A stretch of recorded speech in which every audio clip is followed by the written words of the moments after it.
자, 역설의 신앙 시리즈 15번째 시간입니다. 오늘 주신 본문의 말씀 가지고 억울함의 아름다움, 원통함을 풀지 않는 죄, 원통함을 풀지 않는 죄라는 제목으로 하는 말씀을 증거토록 하겠습니다. 기독교 신앙은 역설적이에요. 굉장히 역설적인 신앙이에요. 그래서 우리가 바라볼 때는 행복처럼 보이는, 우리가 추구하는 바 그 행복에 가까워지는 길처럼 보이는 것들을 오히려 배제하고 거꾸로 우리가 불행하게 여기는 것들이 오히려 복이다 말씀하실 때가 너무나도 많다는 거예요. 그래서 성경 속 주님께서 가르치신 역설의 신앙을 우리가 하나씩 살펴보고 15번째 시간 되었어요. 오늘의 주제는 억울함, 원통함입니다. 자, 오늘 원통함을 풀지 않는 죄? 거기서부터 벌써 어폐가 있어요. 왜? 원통함을 내가 갖고 있어요. 그럼 누가 피해자란 얘기예요? 내가 피해자란 얘기예요. 원통함이 내 안에 있어요. 무엇이 간에 그 상대가 누구이고 대상이 누구이고 상황 처지 형편인 게 무엇이든 간에 내 안에 원통함이 있잖아요. 여러분 없어요? 하나씩 있죠. 그래서 원통함이 있어요.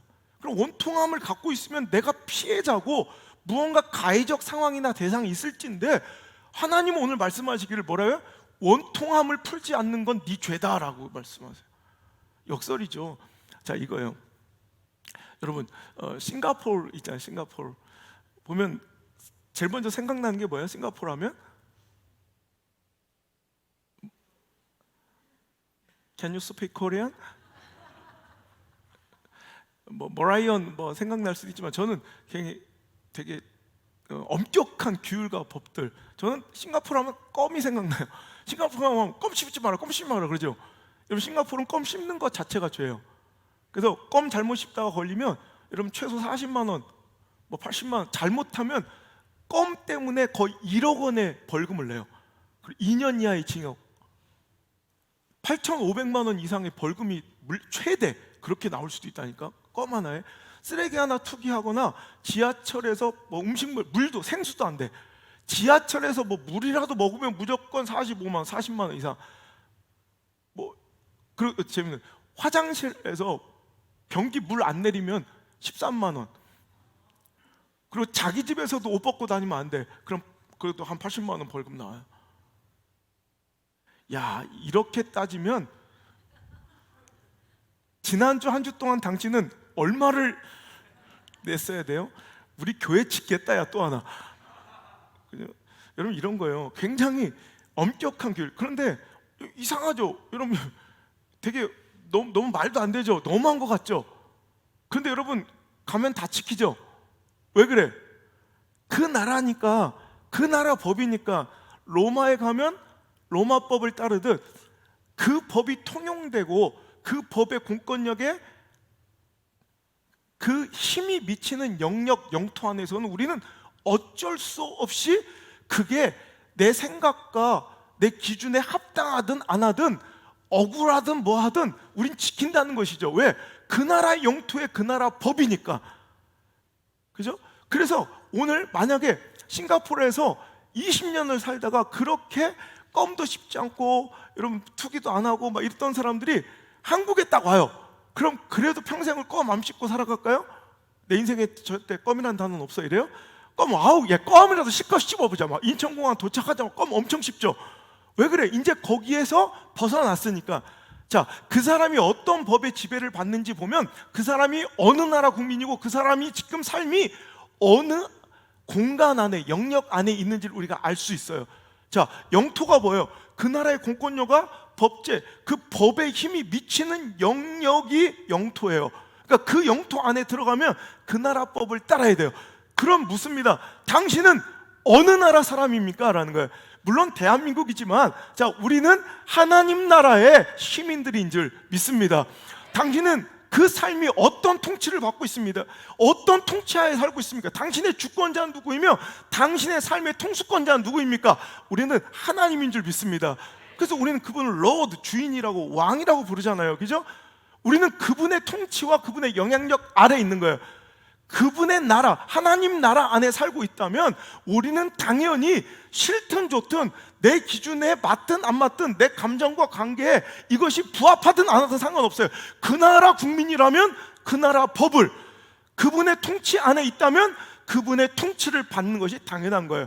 우리는 하나님 나라의 속하였고 다행히도 그분이 나의 인생의 주권자임을 믿습니까? 그렇다면 내 기준은 필요 없어요. 내 감정은 필요 없어요. 그분의 뜻이 법이요, 그것이 기준이 되어야 할 줄 믿습니다. 내 감정이 아니라, 내 상황이 아니라, 내 형편이 아니라 하나님이 기준이고 그 말씀과 그 법이 우리의 모든 삶의 선택과 결정을 우리가 기준하고 좌우한다는 거죠. 내가 껌을 좋아하고 안 좋아하고의 기호의 차이는 없어. 그거 필요 없어. 싱가포르에 가면 껌을 안 씹어야 되는 것처럼 내 기준, 내 감정, 내 취향 상관없어요. 하나님 나라 안에 그분의 통치 아래 있다면 우리는 그분의 법을 따라야 돼. 그 말씀이 우리의 삶의 기준이에요. 우린 belong to Christ, 예수님 안에 있는 자들이에요. 그분을 또 Lord, 주님이라고, 주인님이라고 부르는 자들이라면 우리는 그분의 말씀이 우리 삶의 모든 결정권을 가지고 있고 우리의 기준이 되어야 할 줄 믿습니다. 그 기준대로 오늘 말씀을 읽어보면, 자, 디모데후서 3장 3절에 무정하며 원통함을 풀지 아니한대요. 여러분, 이 말씀이 어디서 나왔냐면 말세 마지막 때가 이르르면 이런 고통들이 있을 것이다, 이런 모습들이 나타날 것이다 하시면서 이 말씀을 하시는 거예요. 자, 읽겠습니다. 시작. 너는 이것을 알라. 말세에 고통하는 때가 이르러 사람들이 자기를 사랑하며 돈을 사랑하며 자랑하며 교만하며 비방하며 부모를 거역하며 감사하지 아니하며 원통함을 풀지 아니하며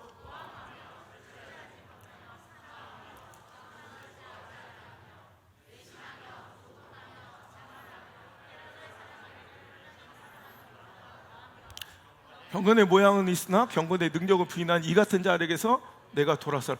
자, 오늘 여기서 나오는 표본들은, 여기서 나오는 행태들은 마지막 때 일어날 사람들 안에 내적인 이런 사람들 안에 잘못된 열매들이라는 거예요. 마지막 때가 이르면 이런 것으로 분별하면 된다는 거예요. 이런 것들을 조심하면 된다는 거예요. 마지막 때가 이르면 이렇게 될 것이라는 거예요. 그러면서 우리가 다른 것들은 좀 이해가 돼요. 뭐 돈을 더 사랑하고 뭐 자랑하고 교만하고 비방, 부모 거역하고 감사하지 않고 거룩하지 않고, 이건 다 죄라는 걸 우리가 알아. 그런데 무정하며 원통함을 풀지 않는, 원통함을 풀지 않는 것도, 이것도 우리가 돌아서야 될 경건치 않는, 경건의 능력을 부인한 사람들의 모습 중 하나라는 거 의아하지 않습니까? 마지막 때가 이르면 사람들은 돈을 사랑하기도 하지만 자기를 너무 사랑해. 자기애와 집착이 강해져. 여러분, 이걸 보면 정말로 이 때가 마지막 때인 것 같아요. 자기를 사랑하면서 근원된 아주 나쁜 못된 열매가 바로 원통함을 풀지 않는 거예요. 순전히 자기 기준이거든. 원통함은 순전히 자기 감정이거든. 그러니까 오늘 여러분, 원통함도 죄다.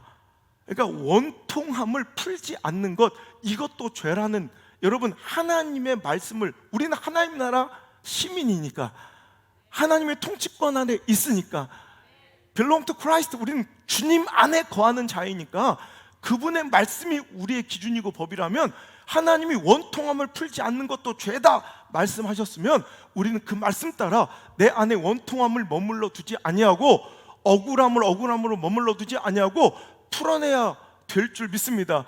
영적으로 빨리 해결해야 될 줄 믿습니다. 자, 마지막 때가 오면요, 여러 가지 어떤 징조가 있겠습니까? 여러분, 우리는요 마지막 때를 분별할 수 있는 지혜가 있어야 돼요.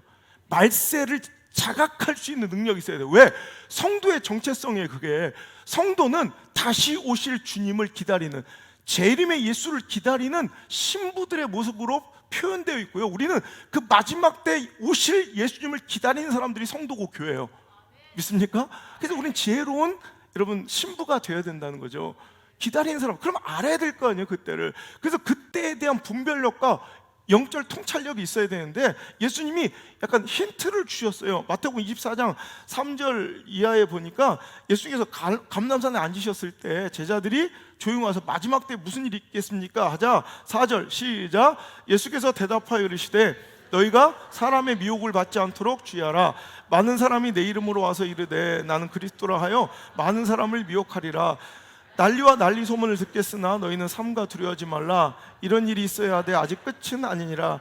민족이 민족을, 나라가 나라를 대적하여 일어나겠고 곳곳에 기근과 지진이 있으리니 모든 것이 재난의 시작이니라. 그때 사람들이 너희를 환난에 넘겨주겠으며 너희를 죽이리니 너희가 내 이름 때문에, 여기서도 그러니까 너희가 내 이름 때문에 모든 민족이 미움을 받으리라. 여러분 딱 지금 이때가 그런 때예요. 자, 10절 시작. 그때 많은 사람이 실족하게 되어 서로 잡아주고 서로 미워하겠으며 거짓 선지자가 많이 일어나 많은 사람을 미혹하겠으며 불법이 성함으로 사람의 사랑이 식어지리라. 여러분, 불법이 성하면 이제 그 원칙과 기준이 떠지고, 여러분 불법이 성하는 건 억울함이 많아지는 거예요. 그러니까 나도 모르게 자꾸 사랑이 식어지는 거예요. 목사도 사랑이 식어져, 교회도 사랑이 식어져, 성도들도 사랑이 식어져. 저희 아버지 목사님이 제가 목회 시작할 때 했던 당부, 여러분 말씀드린 적 있을 거예요. 호성아, 네가 목회를 아버지 뒤를 이어 또 한다니 아빠가 여러 가지로 또 기대도 있지만 걱정과 두려움도 있구나. 목사에게 있어서, 주의 종에게 있어서 가장 두려운 위기, 가장 무서운 일은 어떤 것인 줄 아니? 내 개척을 막 시작하는, 막 밥도 굶고 있는, 보일러도 못 틀고 살아가는 그 아들한테 아버지가 물어보신 거예요. 그러니까 저는 재정적 어려움이나 뭐 이런 것들, 이런 것이 가장 힘들고 어려운 목회의 순환이고 고통이라고 생각했어요. 네가 겪어보면 알겠지만 물질 문제는 아무것도 아니다. 가장 큰 목회자 위기는 사람이 싫어지기 시작하는 거예요. 사람이.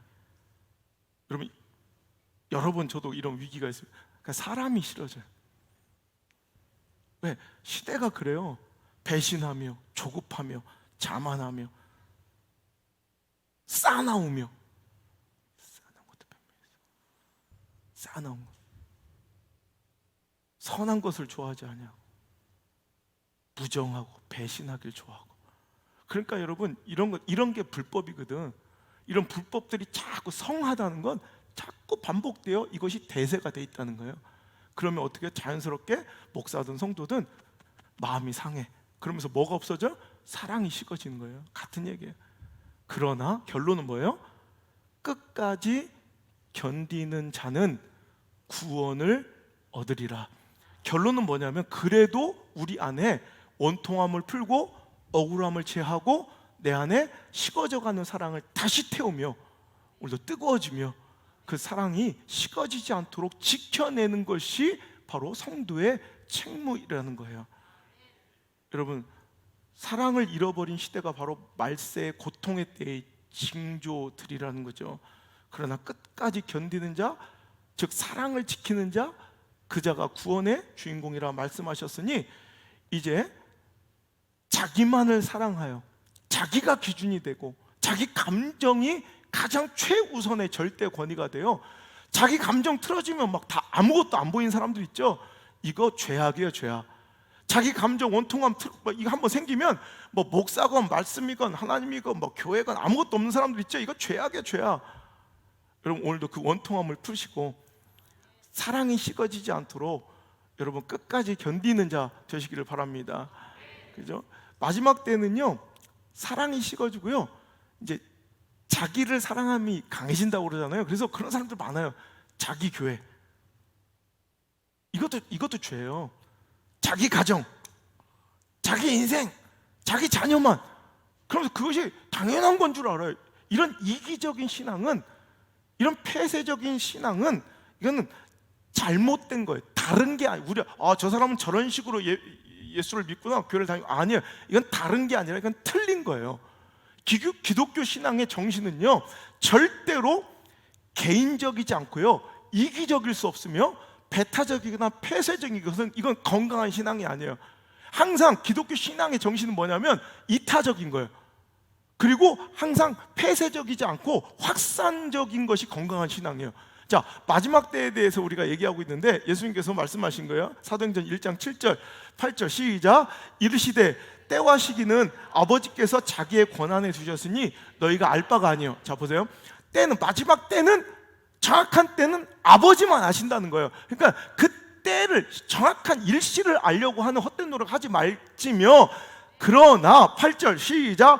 오직 성령이 너에게 임하시면 너희가 권능을 받고 예루살렘과 온 유다와 사마리아와 땅끝까지 이르러 내 증인이 되리라 하시니라. 할렐루야. 이게 뭐예요? 오늘 마지막 때는 알지 못하지만 그 마지막 때가 가까웠음을 우리가 느낀다면 오직 너희는 뭘 받아야 돼? 성령 받고 종교적 의무만 다하고 신앙적 이 행위만 답습하는 게 아니라 성령을 받아 권능을 받아야 돼요. 그래서 이제 예루살렘과 온 유다와 사마리아와 땅끝까지 점점 뭐가 돼요? 확산되어 가는 거예요. 우리 교회, 우리 가정, 내 새끼가 아니라 오히려 이 복음의 건강함은, 마지막 때의 건강한 신앙은 성령의 권능으로 이것을 부스터 삼아서, 이것을 엔진 삼아서, 동력 삼아서 확산되어 가야 돼. 그 사랑이, 물질이, 관심이, 할렐루야, 확산되어 가야 돼. 이게 건강함인데, 원통함은 그것을 폐쇄적으로 가둬놓는 것이 원통함이에요. 원통함도 죄다. 서로 인사합시다. 원통함도 죄다. 원통함도 죄입니다. 그 원통함을 푸시기를 주의 이름으로 축원합니다. 두 번째, 오늘도 원통함을 왜 우리가 가지고 살아가면 안 되는가에 대해서 두 번째 말씀은 억울할 것도 없다. 뭐라고요? 억울할 것도 없다. 자, 우리는 억울하다고 내가 이건 다분히 누구 기준이야? 자기 기준이야. 자기 기준. 다분히 자기 기준. 그래서 나중에 상호 간의 말을 다 들어보면 결국은 억울할 것도 원통할 것도 없던 일들이 굉장히 많아요. 자, 억울할 것도 없는 내가 두 가지 이유를 대주면 이거예요. 그건 네 생각이고, 다른 사람들의 모든 상황을 종합해보면 그게 억울함이 아니었을 수도 있고요. 두 번째, 억울할 것이 없는 이유는, 야, 나는 더 큰 은혜와 용납을 받았는데 그까짓 거, 그게 사실일지라도 난 억울할 것도 없다는 얘기예요. 뭔 말인지 이해가 되세요? 어저께 그것이 알고 싶다 보신 분, 야, 텔레비 좀 봐요. 난 세상 텔레비만큼 재밌는 게 없는데, 아이고 참 TV도 안 보고 뭐해? 우리 교회는 성경만 읽지. 나만 또 쓰레기지. 나만 맨날 텔레비 보고 가지고 자기들은 맨날 성경 10독씩 하고. 아이고 진짜 인간미가 있어야 지금 인간미가.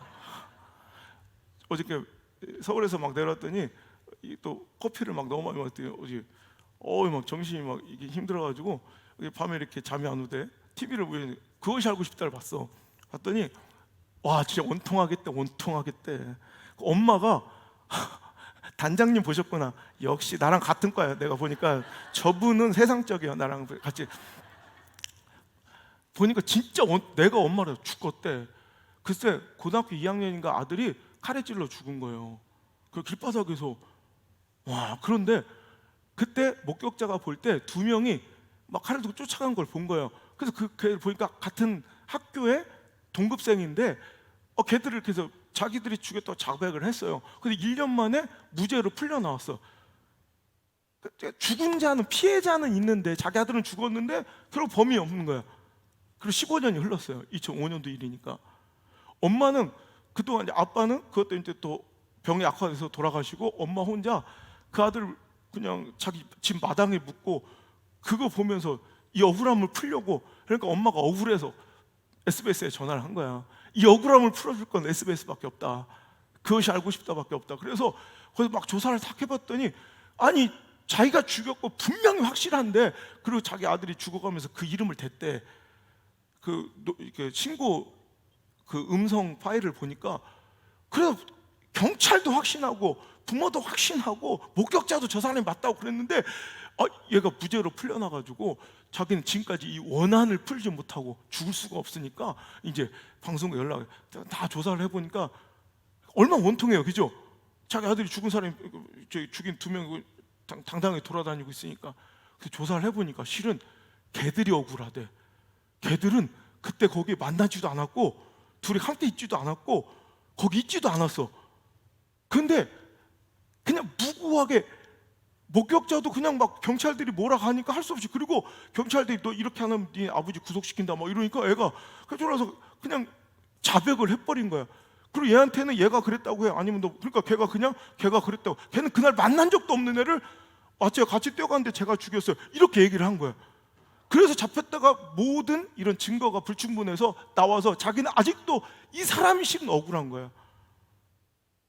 보니까 그래서 그 모든 취재 결과가 합당해요. 그래서 그 결과를 엄마한테 어디 보여줬어. 엄마가 보더니 황당한 거야. 제가 원통하다고 생각했는데 실은 그 사람들이 괜히 원통하게 걔들도 피해자였던 거야. 여러분, 우리가 살면서 이런 일 굉장히 많아요.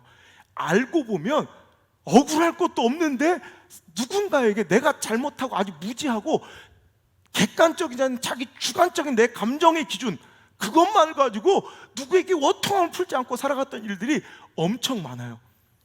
옛날에도 얘기했잖아요. 할아버지 할머니 얘기했죠. 할아버지가 성격이 불같은 분이에요. 근데 점점점 나이가 들어갈수록 그 평생을 그 할아버지 그 수발만 들고 그 불같은 성격 다 맞추면 할머니가 얼마나 고생을 살았겠어요.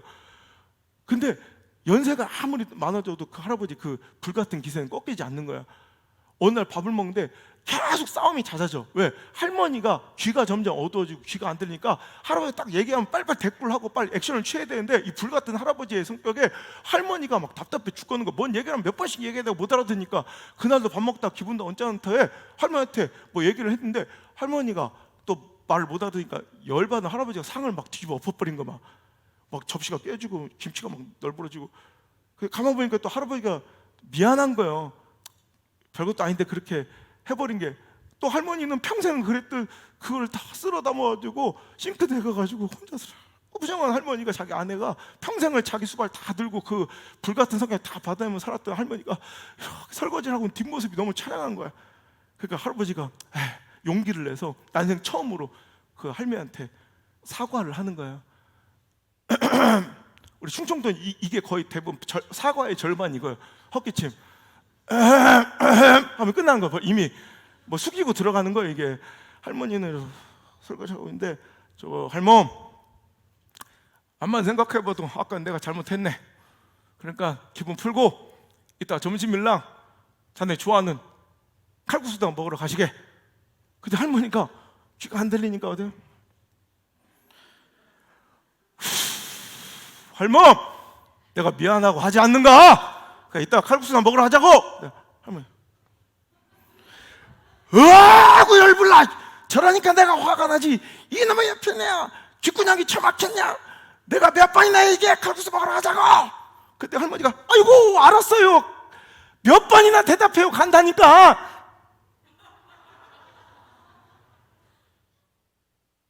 알고 보니 누가 귓구녕이 막힌 거예요? 이랬던 거예요. 할멈, 아이고 어쩐 일이래. 아이고 알았시오.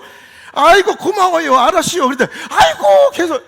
알고 보니까 귓구녕이 막혀가지고 그렇게 힘들게 했던 건 실은 할머니가 아니라 자기였던 거야. 그러니까 어찌 보면 억울할 것도 없어. 난 원통하다고 억울하다고 생각하는데 생각해보면 그것도 아니다. 자 봐봐요. 오늘 내가 급조한 게 티가 나죠. 원고에 없어. 왜 그랬냐면 내가 생각해보면 여기에 알맞는 예화가 지난주에 갑자기 나와버린 거예요. 너 시험일 당해 범죄치. 이거 이번 주에 하려고 준비해놨는데 자기들이 지난주에 너무 반응이 없어서 갑자기 그걸 걷다 끌어 쓴 거야. 그러니까 오늘 쓸 게 없잖아. 난 원통하지 않아요. 난 이런 이들이랑 목회하는 걸 힘들어하지 않아요. 난 다 풀고 왔어요. 억울할 것도 없다. 여러분, 우리는 가만 보면 그게 내가 꼭 생각하는 대로 맞는 것도 아니라서 억울할 것도 없지만 가만 보면 에휴, 내가 더 죄인일 때가 더 많지 않아요? 에휴, 그래. 에휴, 저 사람도 그렇지만 난 옛날에 오죽 그랬나 이런 생각 가실 때 없어요?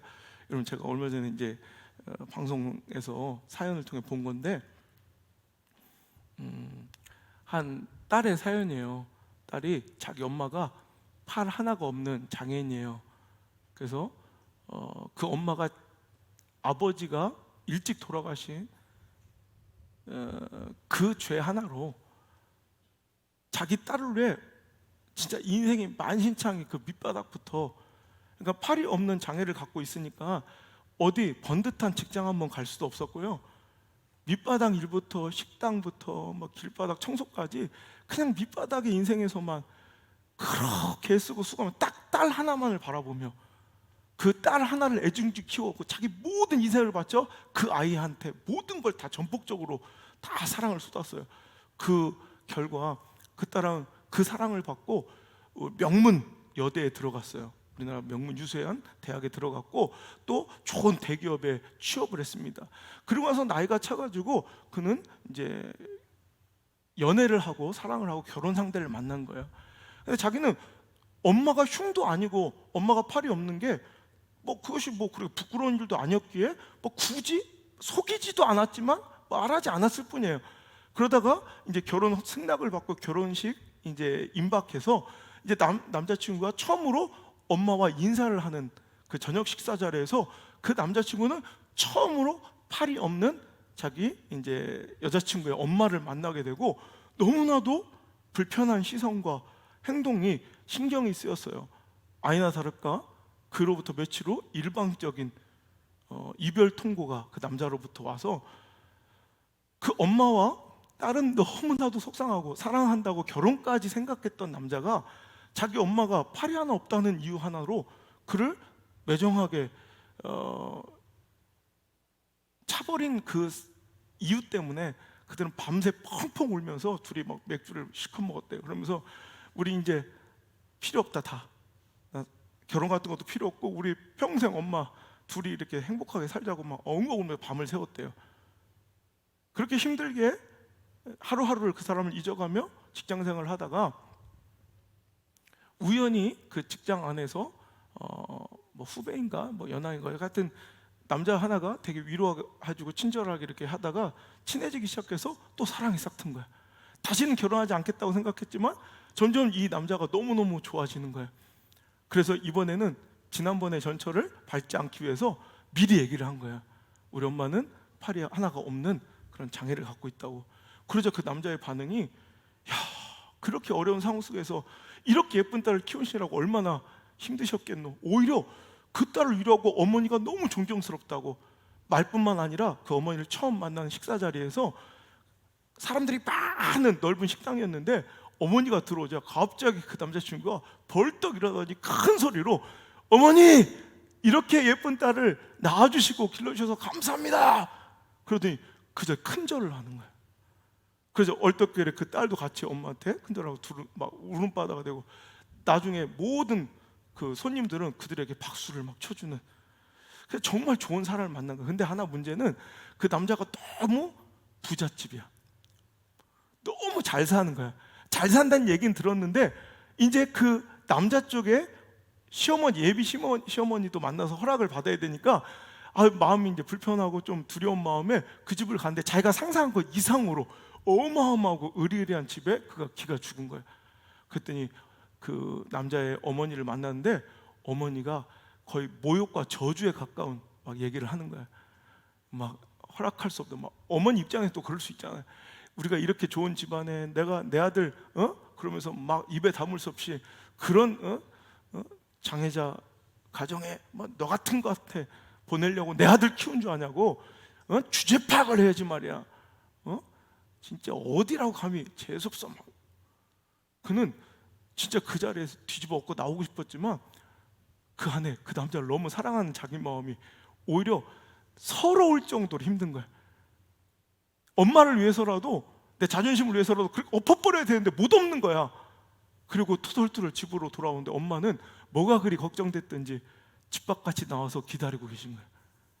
그랬더니 어떻게 됐어? 묻는 말에 그 딸은 됐어 그러면서 엄마는 이제 아는 거야. 그때부터 걱정이 된 거야. 자기가 자기 딸의 인생을 가로막는 걸림돌이 될까봐, 자기 인생 자기 딸의 행복을 깨는 자가 될까봐 이제 걱정이 되어가지고 그 남자를 불러서 이렇게 얘기해. 한 번만 자네 어머니를 내가 만나게 해달라고 내가 무릎이라도 꿇고 나는 이제 보지도 않아도 되니까 내 딸만 그냥 받아달라고 이렇게 빌기라도 해보겠다고. 남자도 어머니 걱정하지 마시라, 어떻게든 우리가 그렇게 해보겠다고. 그래서 어머니한테 얘기를 하고 그 딸과 함께 그 엄마가 그 남자의 어머니를 만나러 가는 거야. 그 어머니까지 온다는 얘기를 듣게 된 그 남자의 엄마는 방 안에도 들이지 않고 이미 소금을 한 수쿠리를 갖고 와서 마당에 들어선 그들에게 소금을, 이 제소 소금을 막 뿌리는 거예요. 그러다 그 여자의 엄마를 본 순간 갑자기 그 땅에 털썩 주저앉아 갑자기 막 버물버물 떨면서 울기 시작하는 거예요. 그래서 한번 정순아 너였구나. 그때 갑자기 무릎을 꿇고 내가 너한테 진 빚을 어떻게 갚을꼬? 내가 이 은혜를 어떻게 갚을꼬? 내가 미안하다. 네 딸인지도 모르고 네 딸인지도 모르고 그러면서 막 무릎을 꿇고 우는 거야. 알고 보니까 둘은 같은 동네 같은 학교를 다니는 여고 동창이었고 정말 아주 그냥 아주 단짝 친구였대요. 그런데 어느 날 여자의 엄마, 고등학교 때 정순 씨가 자기 친구가 학교를 결석한 거야. 그래서 궁금하고 걱정돼서 자기 친구네 집에 안부를 물으러 찾아갔다 때마침 그 집에 불이 난 걸 보게 된 거야. 사람들은 불길 속에서 다 어쩌냐고 막 그냥 타식만 하고 있을 때 이 여고생 정순 씨는 불길로 혼자 뛰쳐 들어가서 자기 친구를 업고 나와 구해놓고 정신을 잃은 거예요. 정신이 깨어보니까 병원에서 이제 옛날에 의료기술도 그렇게 좋지 않았던 그때 팔이 심각한 화상으로 다시 손상되어 회복할 수 없는 수준이 되어 팔을 절단하게 된 거야. 그 딸한테 그 화상 치료가 굉장히 돈이 많이 들어가잖아요. 계속 치료를 하다가 도저히 그 돈을 감당할 수 없어서 치료도 제대로 못 받고 중단되었고요. 결국 그 빚이 늘어나서 빚쟁이에게 쫓겨 그 집은 야반도주를 하고 그 집은 또 무너져서 서로 그때부터 소식을 알지 못한 채 수십 년을 살아왔던 거예요. 그렇게 자기를 구해준 단짝 정순을 찾고 싶었지만 찾을 수가 없었던 터에 갑자기 그 자리에서 그 잃어버린 자기 생명의 은인을 만난 거예요. 오히려 자기가 원통하다고 잘 키운 내 아들 새끼 저런 장인 집안에 내가 장가를 보내겠다고 막 원통했는데 오히려 보니까 거꾸로 자기가 빚진 자들하는 거예요. 여러분 참 기구한 운명인 것 같은데 지금 그래서 결혼시킬 뿐 아니라 전원에 아주 좋은 전원주택을 해주고 의수까지 다 받쳐주고 며느리보다 그 사돈끼리 서로 더 자주 만난대. 너무 행복하게 잘 지내고 있대요. 그래서 저는 이 모습 보면서 딱 이게 우리 그리스도인의 모습 같았어요. 1만 달란트 빚진 자들, 1만 달란트 빚진 자들. 마태복음 18장에 천국이 어떤 곳인가 하면 예수님께서 설명을 해주시는 거예요. 마치 결산할 때 10,000달란트 빚진 자를 하나를 데려온 거예요. 그래서 그 10,000달란트라는 엄청난 빚을 그냥 불쌍해서, 이유가 있어요 없어요? 아무것도 없어요. 그냥 불쌍해서 그냥 탕감해 주었어요. 이게 우리인 줄 믿습니다. 그랬더니 그 1만 달란트라는 어마어마한 빚을 탕감받은 자가 바깥에 나갔다가 공교롭게 누굴 만난 거야? 자기한테 100데나리온 빚진 자를 만난 거예요. 자, 여기서 여러분 이해를 돕기 위해서 이 1만 달란트는요, 자, 한 달란트가 1만이 아니라 그냥 한 달란트. 한 달란트는 6천 드라크마예요. 은 한 달란트는 6천 드라크마. 은화 6천 개예요. 근데 이 드라크마는 뭐냐면 데나리온하고 똑같아요. 한 인부의 하루 품삯이 한 드라크마 한 데나리온이에요. 그러니까 1달란트가 6천 드라크마면 뭐예요? 6,001 품삯이라는 거예요. 한 달란트도 엄청 크죠? 그럼 그게 몇 개요? 1만 달란트면 거기다가 공이 4개가 덮여요. 6천에다가 만이 더 들으니까 6천만이에요. 그러니까 6천만 일 동안 일해야 되는. 그러니까 6천만 일이면 그냥 공휴일 빼고 300일 일하는 게 1년 연봉이라 치면 몇 년이에요? 2만 년. 2만 년 연봉이에요. 여러분 엄청나죠? 이건 평생 갚아도 빚진 자 돼요. 그게 그거예요. 평생 갚아도 갚을 수 없는 어마어마한 빚을 1만 달란트를 제거해 줬더니, 탕감해 줬더니 겨우 나한테 얼마 빚진 자를 용서하지 못한 거예요? 100데나리온, 100일치 품삯을 그는 용납하지 못하고 멱살을 잡고 감옥에 가둔 사실을 그 주인 임금이 알게 된 거예요. 그래서 그를 당장 데려오라고 해서 내가 널 1만 달란트 갚을 수 없는 것을 모든 것을 팔아도 갚을 수 없는 것을 탕감해 줬건만 넌 겨우 100데나리온 빚진 자도 용서하지 못해 하면서 그 예화의 결론이 먼저, 천국이 바로 이런 거래요. 예수님께서 하신 말씀이에요. 자, 마태복음 18장 23절 시작. 그러므로 천국은 그 종들과 결산하려 하는 어떤 임금과 같으니 블라블라블라, 그 내용이 쭉 나와요. 지금 제가 설명한 그 내용이에요. 그리고 마지막 이거의 결론이 35절 시작. 너희가 각각 마음으로부터 형제를 용서하지 아니하면 나의 하늘 아버지께서도 너에게 이와 같이 하시리라. 이게 결론이에요. 이 예화에. 우리는 이 예화만 단편적으로 알지 예수님이 진짜 하시려는 결론을 잊어버리고 있다고. 결론은 뭐예요? 너도 이와 같다는 거예요. 10,000달란트의 빚을 탕감해준, 우리는 구원받을 수 없는 원수요 대적이고 정말로 하나님께 범죄한 자들인데, 오늘도 하나님께서는 그 죄를 탕감해주시고 너에게 천국을 선물해 주셨는데, 우리가 삶 속에서 벌어진 작은 용납 못할 그 일에도 흥분하고 100데나리온을 용납하지 못하면 너도 하늘에 계신 하나님 아버지께서 너희도 용서하지 않겠다라는 거예요. 다시 감옥에 갇힌 이 사람처럼. 여러분, 우리는 너무나도 큰 은혜를 받은 자들이에요. 그러니 그 정도 100데나리온이 그게 잘했다는 게 아니라 100데나리온 갚아야지. 왜 안 갚아? 그건 여러분 상황적으로 보면 맞는 건데, 명분으로 보면 맞는 건데, 그게 잘못이 아니라 우리 안에는 더 큰 은혜가, 더 큰 용납받음이, 더 큰 긍휼함과 사랑을 입은 경험이 있기에 그 정도는 억울할 것도 아니라는 말이에요. 그럼 제가 이렇게 옛날에 사기를 치고 교회 돈을 훔치고 이렇게 나간 사람이 하나 있어요.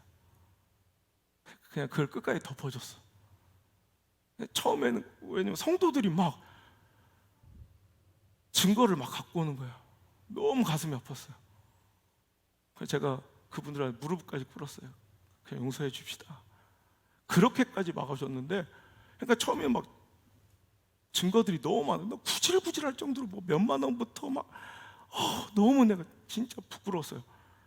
내가 그 증거를 갖고 오고 용서해 주면 안 된다는 사람한테 내가 무릎까지 꿇고 그냥 용서해 달라고. 내가 당신이 이런 일이 있어도 나는 똑같이 행할 거라고. 근데 시간이 이제, 그때는 꼼짝 못하죠. 왜냐하면 잘못하면 구속되니까. 근데 시간이 지난 이후에 오히려 전혀 그것에 대해서 회개하거나 하지 않고 오히려 거꾸로 뭔가를 막 음해하고 오히려 저에 대해서 자기 죄를 막 얘기를 하고 다니는데, 그게 내가 그래서 진짜 열이 받은 적이 있어요. 얼마 전에 한 번.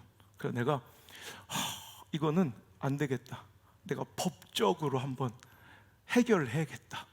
내가 가만히 있으니 가만히로 보이고 보자 하니까 보재기로 보이나? 이때는 내가 일단 절대 가만히 있지 않겠다.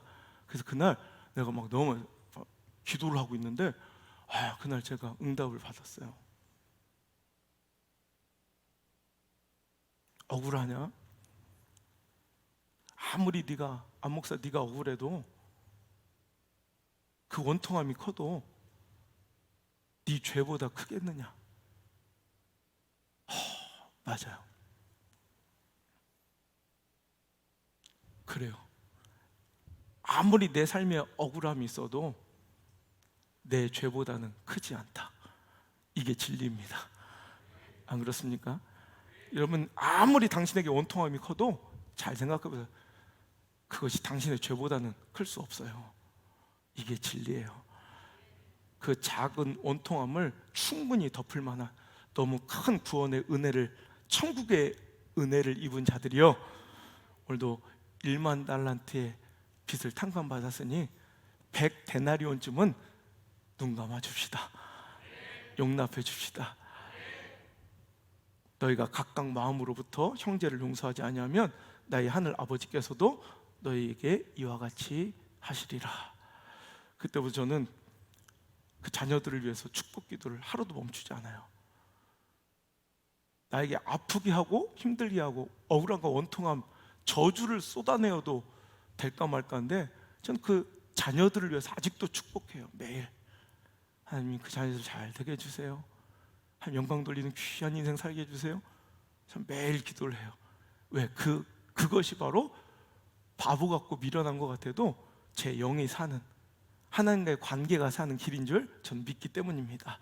세 번째로 우리에게 원통함을 왜 머물게 해서는 안 되는가?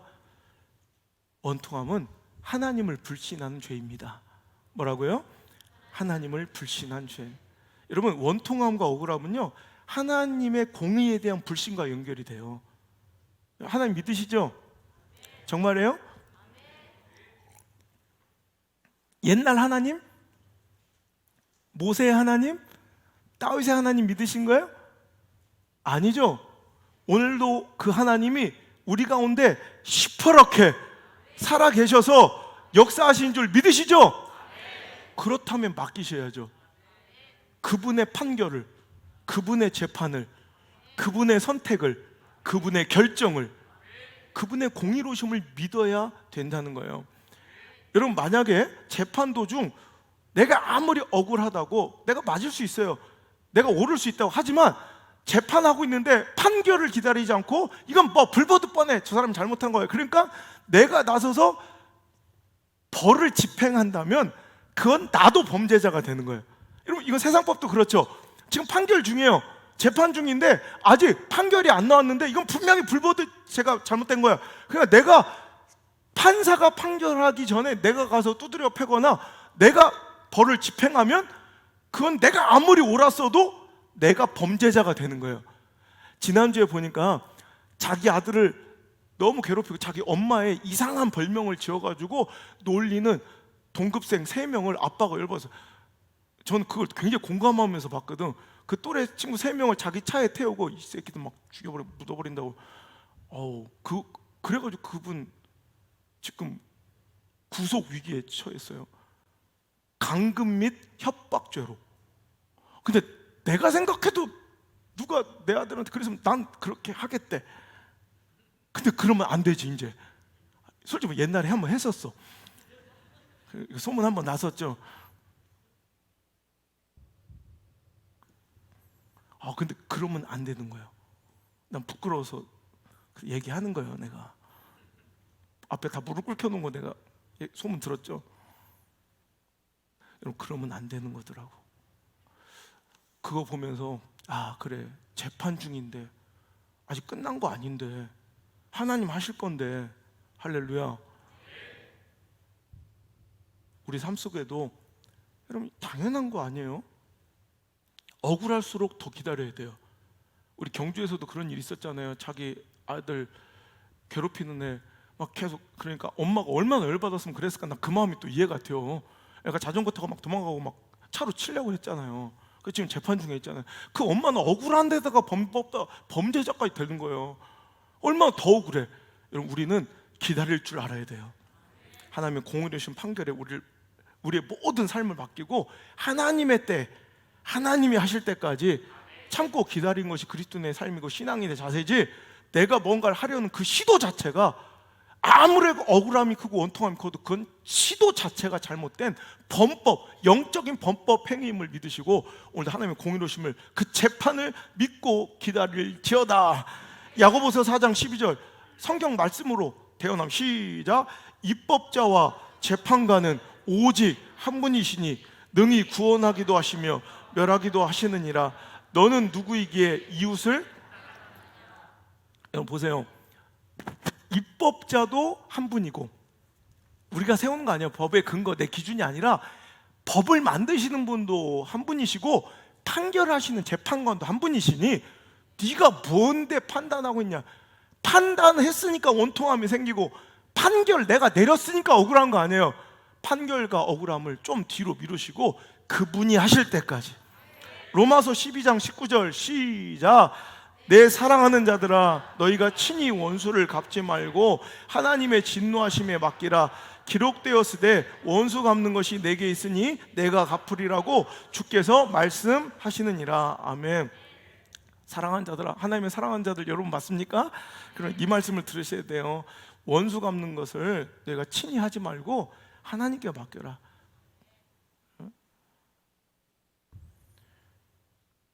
하나님이 하신대잖아요. 범법자 되지 말고. 히브리서 10장 30절 시작.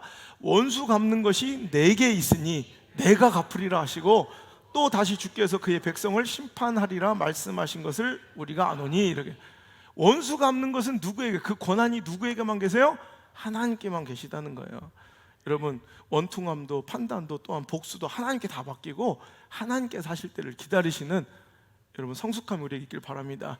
이런 가장 멋진 이 원통함에 대한 가장 아름다운 신앙적 시선을 가진 자가 다윗이에요. 다윗은 진짜 억울한 거 투성해요. 사울한테도 그랬고 원통한 것, 그러니까 사울이 나를 원통할 정도로 괴롭히고 내가 자기로 해서 목숨을 걸고 충성 다하여 그렇게 싸웠는데 나를 죽이려고 하잖아. 원통하면 나도 죽여버리면 되잖아. 그의 앞에 무장 해제되어 자기가 죽일 수 있는 기회가 2번이나 있었지만 그는 원수 갚는 것은 하나님의 권위다. 그 재판관은 하나님밖에 없으시다. 절대로 그냥 넘기는 거야. 여러분, 이게 바로 다윗의 시선이었고, 또 여러분 사무엘하 16장에 보면 5절 이하에 보면 이런 일이 있어요. 자, 설명해 드릴게 시간이 없으니까. 사무엘하 16장 5절 이하에 보면 다윗이 상황이 뭐냐면 자기 아들 압살롬이 반역을 일으켜.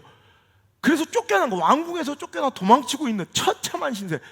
야, 진짜 이건 처참하다. 아니, 원수 대적이 그래도 좀 왕궁을 버리고 왕이 도망치는 건 진짜 너무 힘들잖아요. 그 마음이 아픈 건데 남한산성 봤잖아요. 얼마나 비참한 거예요. 그런데 아들한테 반역을 당한 거예요. 그래서 가고 있는데 가장 힘들 때 시므이란 놈이, 알죠? 시므이. 내가 제일 싫어하는 시므이. 이런 시므이가 온 거예요. 그랬더니 막 저주하고 막 돌을 던지고 막 먼지를 날리면서 하는 얘기가 뭐냐면, 아이고 잘 됐다 이놈아, 네가 우리 집안을 쑥대밭 만들더니. 시므이는 베냐민 지파예요. 그러니까 사울의 왕가 안에선 가장 사울과 이제 살아남은 사람 중에는 그 무비보셋 절름발이 그 외에는 아마 가장 이제 왕조에 가까웠을 수도 있어요. 그러니까 원래는 자기가 왕가였는데 다윗 때문에 자기 왕조가 무너지고 자기가 가지고 있던 모든 기득권이 다 없어지고 다 유다 지파로 그 왕권이 넘어갔잖아요.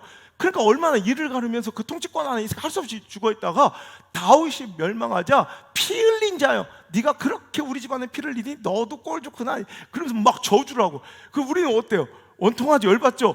아, 지금 내가 안 그래도 힘들어 죽겠는데 우리는 안 그래도 힘들어서 그를 죽여버리죠.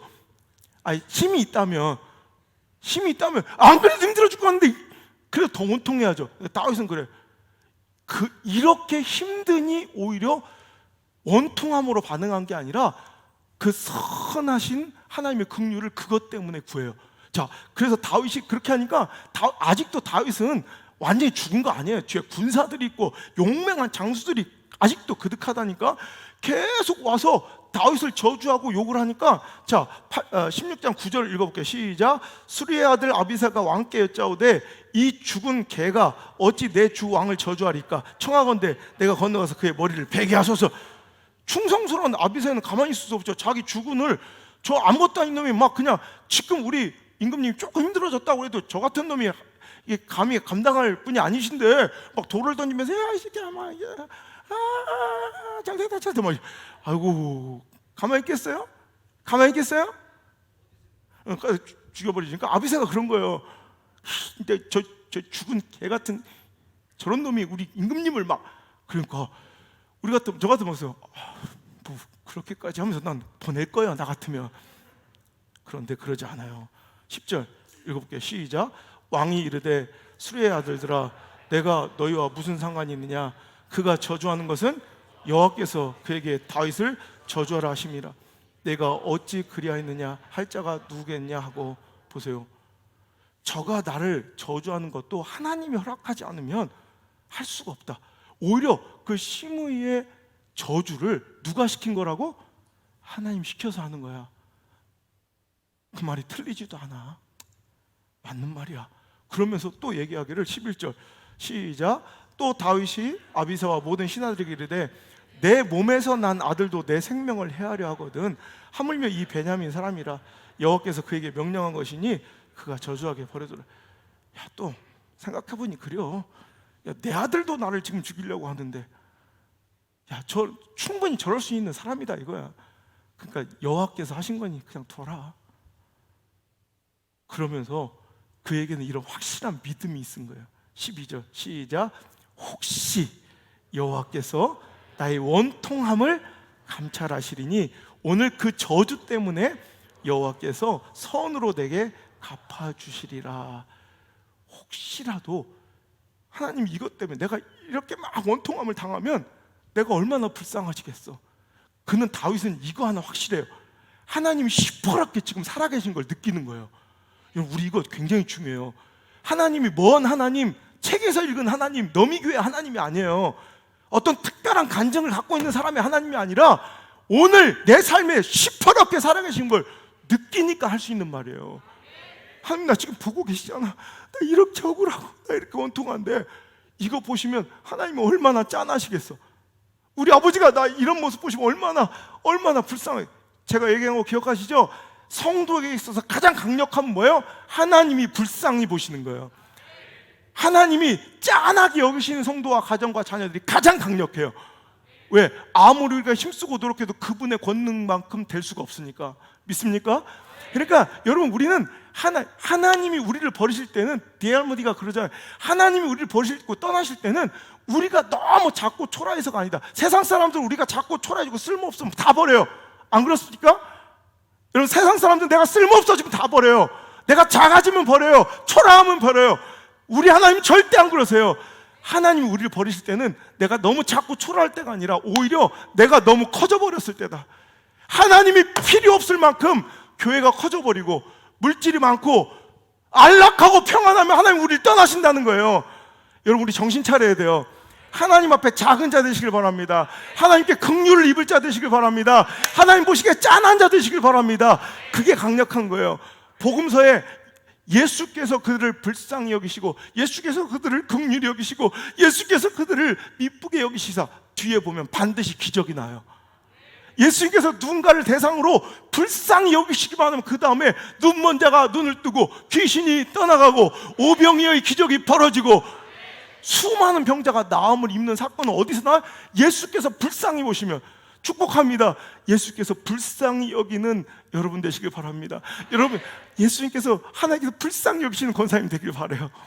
잘난 척하고 내가 당당하고 내가 도도할 때 하나님 내 곁에 떠나시고 내가 비루하고 초라해서 세상 사람 볼 때는 가장 처참하고 낮은 모습일 때 그때 하나님은 내 삶 가운데 개입하시고 역사하실 줄 믿습니다.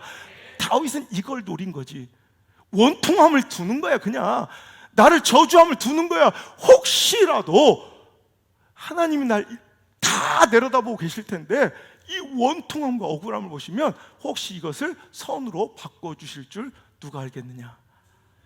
여러분 저주와 원통함은 하나님 시키신 일이고 또 불쌍히 보셔서 오히려 이 원통함 때문에 오히려 나에게 회복과 축복의 선물을 주실 거라는 믿음. 그렇습니다. 여러분 원통함은 역설적으로 복의 기회입니다. 억울함은 복의 기회인 줄 믿으시길 바라요. 다윗은 이 억울함 때문에 원통함 때문에 오히려 회복되었고요. 여러분 성경에도 수도 없이 네가 억울한 일을 당할 때 그것을 잘 참고 견디면 오히려 하나님께서 복으로 대갚아 주시는 약속이 너무나도 많이 나와 있어요. 잠언서 25장 21절 22절 시작. 내 원수가 배고파하거든 음식을 먹이고 목말라하거든 물을 마시게 하라. 그리하는 것은 핀 숯을 그의 머리에 놓는 것과 일반이요 여호와께서 너에게 갚아주시리라. 원수가 힘들 때 이놈 잘됐다 이렇게 하지 말고 오히려 그들을 도와주래요. 그럼 그들은 머리에 숯을 올리는 것처럼 막 낯이 뜨거워지고 얼마나 그게 형벌이라는 거예요. 그게 얼마나 수치도 얼마나 부끄럽고 얼마나 민망하겠어. 그게 형벌이요. 거기다가 네가 그렇게 한 것은 하나님께서 너에게 갚아주시겠다. 하나님 믿으시죠? 이 약속을 믿는 게 믿는 거예요. 베드로전서 3장 8절 9절 억울함이 얼마나 아름답고 복인가. 시작. 마지막으로 말하노니 너희가 다 마음을 같이하여 동정하며 형제를 사랑하며 불쌍히 여기고 겸손하며 악을 악으로 욕을 욕으로 갚지 말고 도리어 복을 빌라. 이를 위하여 내가 부르심을 받았으니 이는 복을 이어받게 하려 하심이라. 아멘. 억울한 사람 있으면 악을 악으로 갚지 말고 욕을 욕으로 갚지 말고 오늘도 복을 빌어주면, 원통을 풀어버리면, 긍휼히 여기면 하나님, 우린 이게 사명이에요. 너희는 이것을 위하여 너희가 부르심을 얻었대. 그러니까 예수 믿는 자는 이게 사명이에요. 똑같이 이는 이로, 눈은 눈으로 갚는 것이 아니라 욕을 욕으로 악을 악으로 갚는 것이 아니라, 그래서 세상을 개판으로 만들고 갈등의 도가니로 만드는 것이 그리스도의 사명이 아니라 오히려 복을 빌어줘서 갈등을 해결하고 여러분 분열을 깨트리고 화합시키고 회복시키는 화목의 직책이 우리에게 있어요. 이를 위하여 부르심을 받은 거예요. 여러분이 가서 가정에서 화목을 이루시길 바라요. 여러분이 공동체에서 화목을 이루시길 바라요. 여러분이 있는 곳에 갈등을 메우는 가교의 역할을 하시길 바라고, 그 깊은 관계 상처의 골을 여러분 메워주는 후시딘 같은 치료제가 바로 당신이길 하나님께서 원하시고, 그것이 곧 복을 너희가 계속 이어서 복이 끊기는 집안이 아니라 복이 이어서 계속 이어가려면 여러분 억울함이 생겨야 돼. 오히려 억울함은 기회예요. 오늘도 복을 이어받기 위한, 복을 내 자녀들에게 물려주기 위한, 내가 얻는 이것이 내가 최고의 전성기가 아니라 하나님께서 더 큰 축복을 나에게 주실 수 있는 기회가 되는 거예요. 나 억울함을 기다려요. 그래서 억울한 거 하나 획득, 원통함 플러스 2 획득, 이것을 통해서 복은 확장될 것을 저는 믿기 때문에. 왜? 하나님은 절대로 거짓말하지 않으세요. 변개치 않으세요. 여러분 유명한 하나님의 예수님 말씀 마태복음 7장 1절 2절 비판받지 않으려고 비판하지 말고 너희가 비판한 것은 그 비판으로 너희가 비판을 받을 것이요 너희가 헤아리는 그 헤아림으로 너희가 헤아림도 받을 것이다. 여러분 우리가 원통함을 풀고 뭔가를 헤아려 주는 것은 소비가 아니라 투자예요. 이렇게 이해하시면 편해요. 내가 헤아려 주는 건 없어지는 소비가 아니라 거룩한 투자예요. 헤아림을. 여러분 통장에 잔고가 쌓이면 좋아 안 좋아요?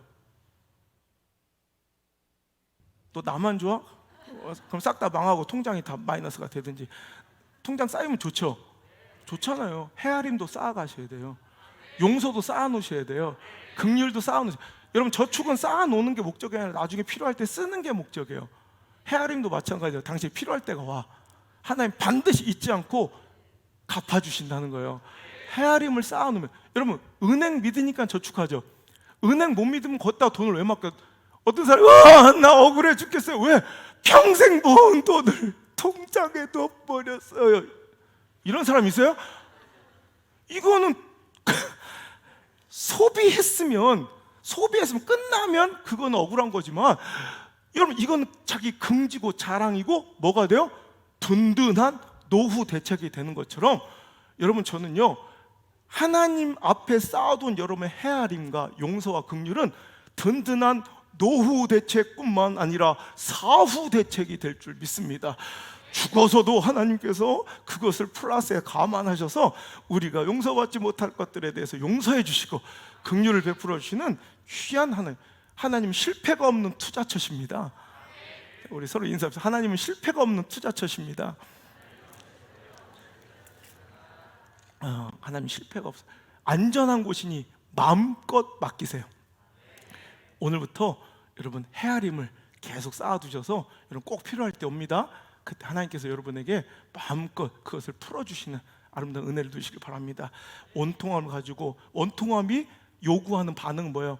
분노, 싸움, 그죠? 절교, 끝장내기, 깔치뜯기. 근데 하나님 그거 원하지 않으세요. 그러면 오히려 그 악이 나한테 다 돌아가. 얘기 하나 하고 끝낼게요. 필리핀에 세 친구가 동업을 해서 몇십 년 동안 사업을 하시는 친구가 있어요.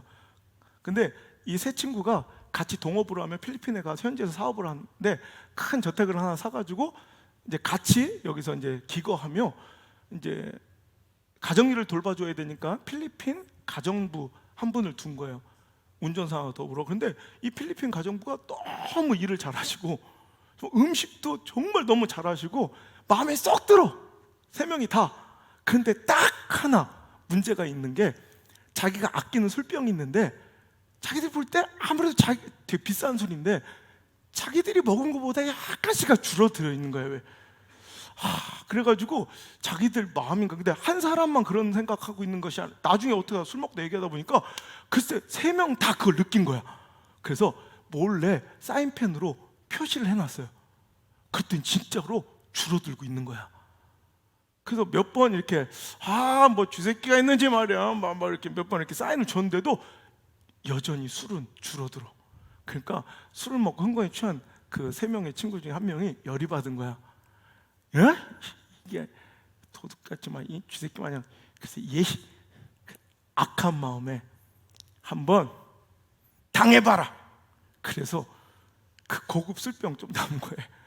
오줌을 원통함과 억울함에 오줌을 그냥 싸놓은 거예요. 그런데도 점점 또 줄어. 그래가지고 한번 도저히 안 되겠어서 저기 와보세요. 저기 우리가 모를 줄 아냐고. 이 술 계속 줄어드는데 당신 먹었죠? 근데 정색을 하면서 그 필리핀 가정부가 아니라고, 전 절대 먹지 않았다고. 먹지 말라고 그래. 다 쌌는데 다 우리가 봤다고 이렇게. 근데 저는 절대 먹지 않았습니다. 다만 음식할 때 조금씩 사용해서 넣었을 뿐이에요.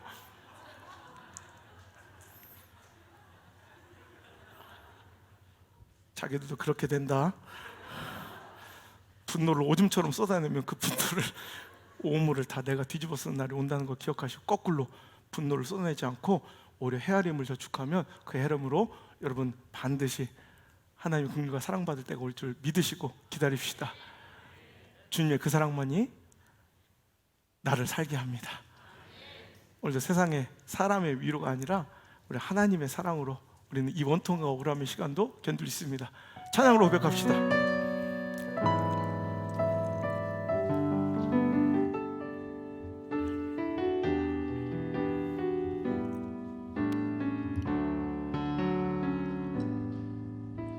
주 사랑이 나를 숨쉬게 해.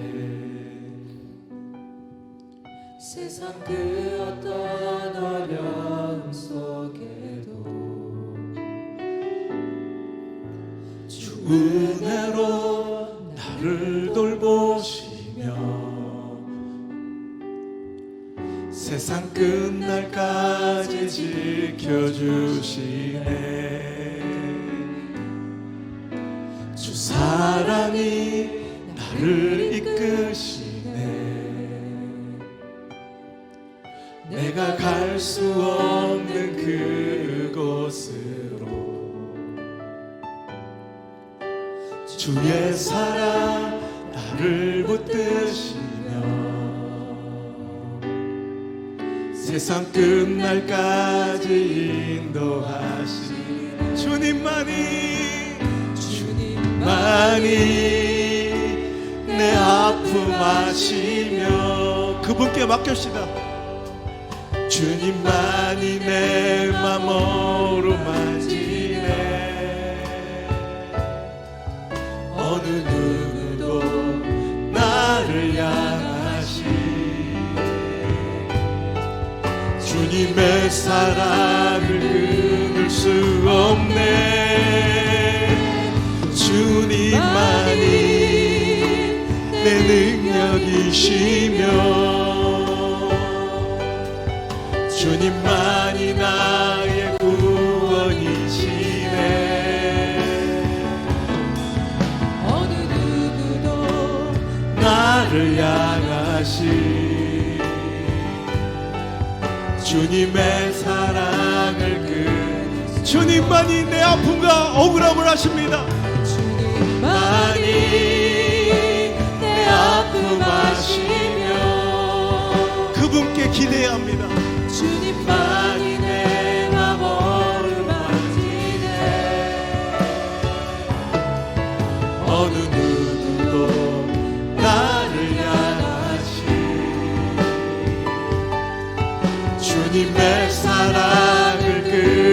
수 없네. 주님만이 내 능력이시며 주님만이 나의 구원이시네. 어느 누구도 나를 향하시 주님의 사랑을 끊을 수 주님만이 내 아픔을 아십니다.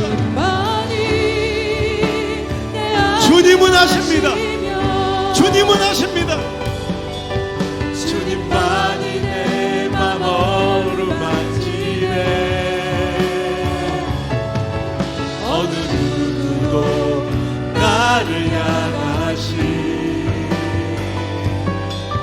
주님의 사랑을 끊을 수 없네. 주님만이 내 능력이시며 주님만이 나의 구원이시네. 어느 누구도 나를 향하시 주님의 사랑을 끊을 수 없네. 그래서 나는 나 주님이 더욱 필요해. 이전보다 내 입술의 말보다 더욱 표현할 수 없네. 주가 필요해. 필요해. 나 주님이 더욱 필요해. 이전보다 내 입술의 말보다 더욱 표현할 수 없네. 주가 필요해. 필요해. 나의 호흡보다 나의 노래보다 나의 생명보다 주가 필요해. 세월이 흘러도 주 곁에 거하리. 결코 돌아가지 않으리. 옛 삶으로 나 주님이 더욱 필요해. 이전보다 내 입술의 말보다 더욱 표현할 수 없네. 주가 필요해. 필요 I need you more. I need you more. More than yesterday. I need you more. More than words can say. I need you more than ever before. I need you more. I need you more. I need you more. More than yesterday. I need you more. More than words can say. I need you more than ever before. I need you.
이전보다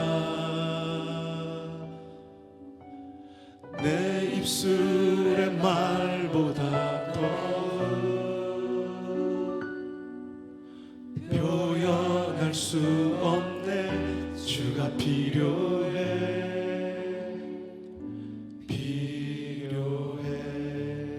내 감정을 기준 삼지 않고 처지와 상황과 형편에 휘둘리지 않고 상대의 악랄함이나 몰상식에 흥분하지 말고 하나님의 법을 따라 그의 말씀을 기준으로 오늘도 용납하고 용서하고 헤아리며 살아가는 성숙한 크리스찬 되게 하여 주옵소서. 원통함도 죄다, 원통함을 풀지 않는 것도 죄다 하신 하나님 말씀을 기억하며 오늘도 더 큰 은혜로 아유 그 정도 억울할 것도 없다, 옳고 그름 시시비비를 따질 것이 아니라 하나님의 크신 은혜를 기억하며 물이 바다 덮음처럼 그 은혜로 충분히 그 모든 삶의 척박함과 오늘도 원통함을 덮을 수 있을 줄 믿습니다. 원통함을 덮을 더 큰 은혜를 주시옵소서. 억울함을 덮어버릴 더 큰 은혜를 우리에게 허락하여 주옵소서. 우리의 화목을 위하여 십자가 되신 예수님의 은혜와 나 같은 거 살리시기 위하여 독생자들의 심장을 갈기갈기 찢어 십자가 위에 뿌리신 우리 아빠 아버지 하나님의 크고 놀라우신 사랑과 나를 고아처럼 가부처럼 내버려 두지 아니하시고 오늘도 나와 함께 계시며 나에게 모든 힘을 공급하여 주시는 보혜사 성령님의 그 능력의 손길이 오늘 이 자리에 나와 억울함의 아름다움, 억울함을 축복의 기회로 바꾸려고 도전하며 돌아가는 사랑하는 성도들의 머리 위에와 오늘도 영상으로 함께 예배하는 모든 성도들의 가정과 또 오늘도 미디어 성전 각 처소 전국 또 전 세계 사랑하는 우리 모든 가족들 삶 가운데 또 저희들의 자녀와 다음 세대들의 모든 삶의 발걸음마다 이제부터 떠나가지 마시고 1초도 떠나지 마시고 1초도 떠나가지 마시고 영원토록 함께 머무시기를 간절히 또 간절히 또 간절히 축원하옵나이다.